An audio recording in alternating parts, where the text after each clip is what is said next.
presented on the Politburo. Such a geographic look at the country lays bare the greatest myth about China, that it is united. I'm not talking here about the concept of the mainland versus Taiwan, red China versus white China, but rather the idea that the mainland itself can ever truly be a unified entity. Taking a closer look at history indicates that China's past periods of unity are anything but. The Han and Tang dynasties are often held up as the exemplars of Chinese unity, but the Han were typically split among regional power centers. At times, the Han bloodline held together while the actual territories it controlled shifted, while the Tang spent the first third of their era engaged in military activities to expand their empire and the last half in failed efforts to maintain it. The other two major unified periods, the Yuan and the Qing, were actually spearheaded by non-Han ethnicities that managed to achieve what the Han Chinese couldn't do for themselves, which was to conquer and hold all of China. Don't be too harsh on the Chinese. The Yuan were the Mongols. Not a lot slowed them down. So that's the problem. China does not naturally hold together, even within its core regions. Its different regions want different things, and access the world on different terms, if they want to access the world at all. Making matters worse, the outside world accesses different parts of China in different ways. Guangdong and southern China are often de facto colonies. Shanghai and central China are accessed as peers. Northern China tends to be avoided, unless it is being occupied. And just as maritime powers can choose the time and place of their invasions and interactions, the Chinese have almost never been able to defend themselves from ship-based outsiders. The outsider who has always mattered the most was very close to home.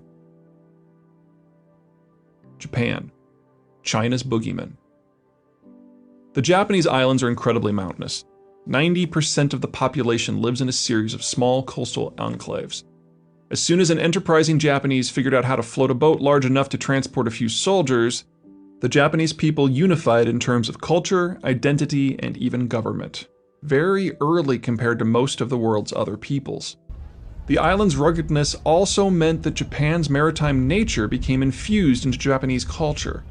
Boats of all sizes played the part of roads and tunnels right up until the 3rd century of the industrial era.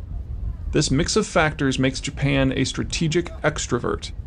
If your country has loads of ships as part of its basic operation, it is very easy for you to reach out and touch others.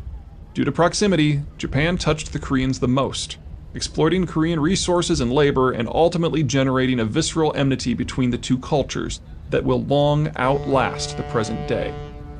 China was the next most touched, and understanding the Japanese impact upon China requires a bit of a diversion into the geopolitics of Japan. By the time deep-water navigation technologies reached the Orient in the 18th century, the Japanese had already been pirates without peer for over 200 years. While the East Asian coast was far harsher than the Mediterranean, there are strings of islands that roughly parallel the coastline from the southern tip of Japan all the way to contemporary Indonesia. Getting lost was hard to do. As with most naval powers, over time raiding turned into brokering and the Japanese became the trading middlemen across the East Asian rim. But when the industrial age reached Japan in the 1800s, the Japanese discovered that they brought almost nothing to the table. The home islands possessed next to nothing in terms of material resources, at best a mediocre market, and one segmented by their island's rugged topography at that. So the Japanese used the one tool they did have, their navy, and took what they needed from their Asian neighbors, whether resources or markets. In the case of China, they took both. A lot of both. The degree of Japanese action on the Chinese mainland ebbed and flowed over time, but Japanese expansionism typically marched to the drum of Japanese internal politics rather than Chinese resistance. By the early 20th century, the Japanese had repeatedly pressed home to the Chinese, and the Koreans and the Russians, just how potent a competent naval power could be. Japan conquered Korea outright in 1905, and in the Russo-Japanese War of 1904-5, sank the entirety of Russia's Pacific and Baltic fleets in just 2 battles. In a strategic sense, it was a purely one-way relationship.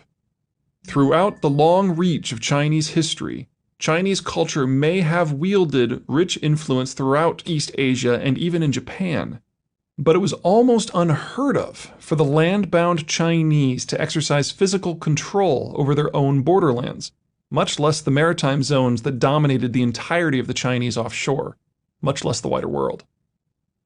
If the concept of a unified China, much less a globally significant China, is an aberration, then something drastic must have happened to overcome the many traps of the Chinese geography. Well, it comes back to those damned Americans.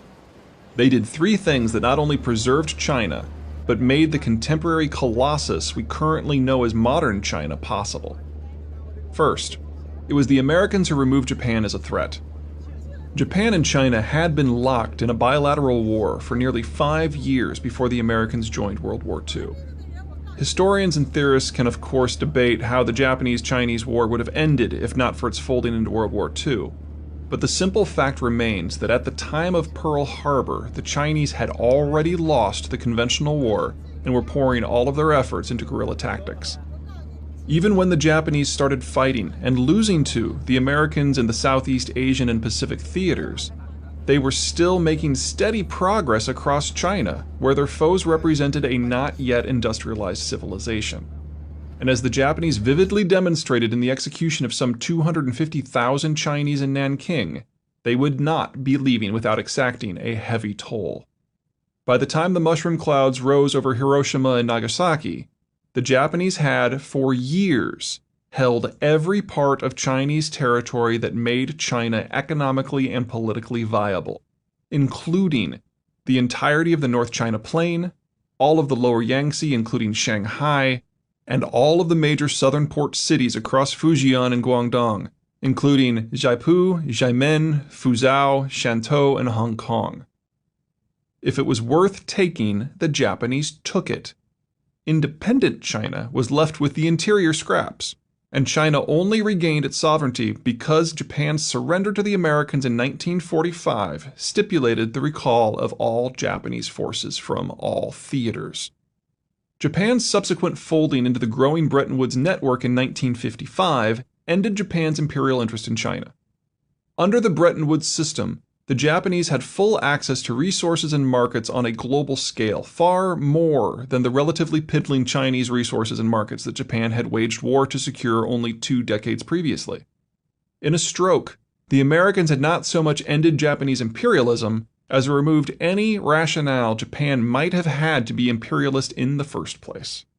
And East Asia without Japanese aggression was one in which China could potentially unify. In the 5 years after World War II, China finally finished its civil war, an internal conflict that was fought alongside the Sino-Japanese War and World War II, and became truly unified.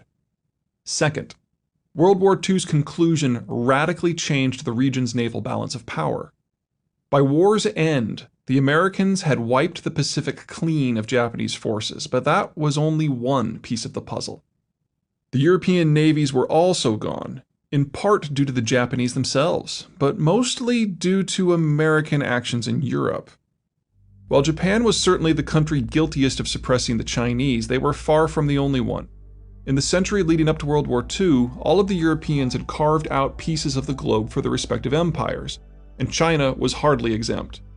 Most European countries cut economic and military deals with individual Chinese cities, some willingly, some at the end of a gun, in order to access Chinese labor and markets, often integrating them into imperial supply chains.